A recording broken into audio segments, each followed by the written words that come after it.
This is a story called A Daughter's Promise. I hope you like it. There's a young single mum who is doing her very best to raise her 8 kids the best way she can. It's not easy trying to raise all those kids on her own, especially since her husband died of prostate cancer 3 years ago. Her health isn't good as she has a serious heart condition. Her parents help out as much as they can, but they're elderly and their health isn't good either.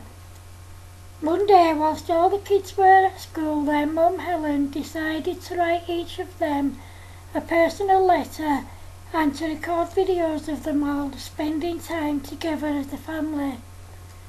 She wanted to do this so that they would all have fond memories to remember her by, because she knew her health was deteriorating fast. A few months later, Helen decided that she was going to sit her eldest daughter Amy down and have a talk with her. She explained to her that her condition was getting worse and that there wasn't much more the doctors could do for her. She also revealed that she had terminal breast cancer. Amy promised her mum that she would do her best to look after her brothers and sisters and to keep them all together as a family. Amy did promise her mum this, and she vowed that she would keep that promise always.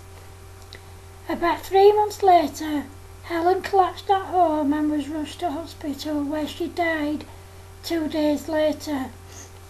Amy knew that she had to keep the promise she had made her mum by doing her best to raise her brothers and sisters and to keep them all together as a family.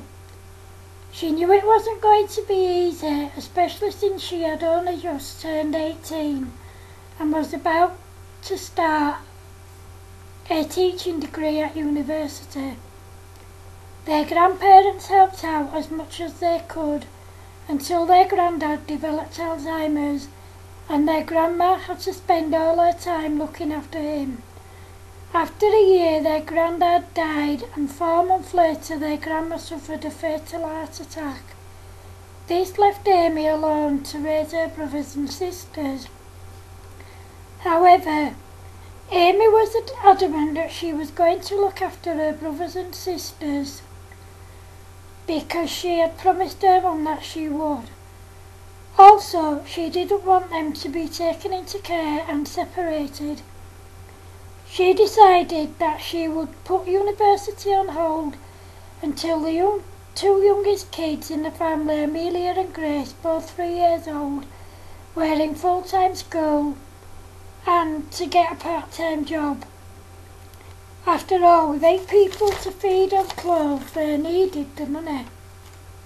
Amy's sister Lisa was 2 years younger than her, and she decided that she too would get a part-time job whilst attending sixth form college part-time.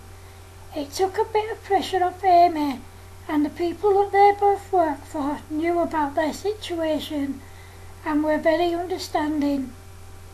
They even organised a fundraising event to raise money to help Amy and Lisa feed and clothe themselves and their siblings.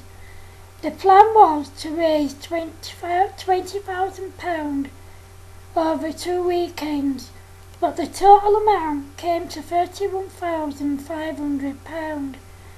Both Amy and Lisa were overwhelmed by everyone's generosity.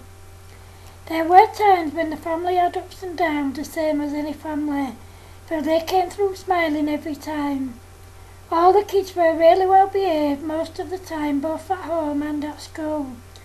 They've all done really well in school, work and university so far, and they're all working really hard to achieve their goals in life. The local community helped them a great deal by looking after them and making sure they have enough food to eat, etc. The end. Thank you.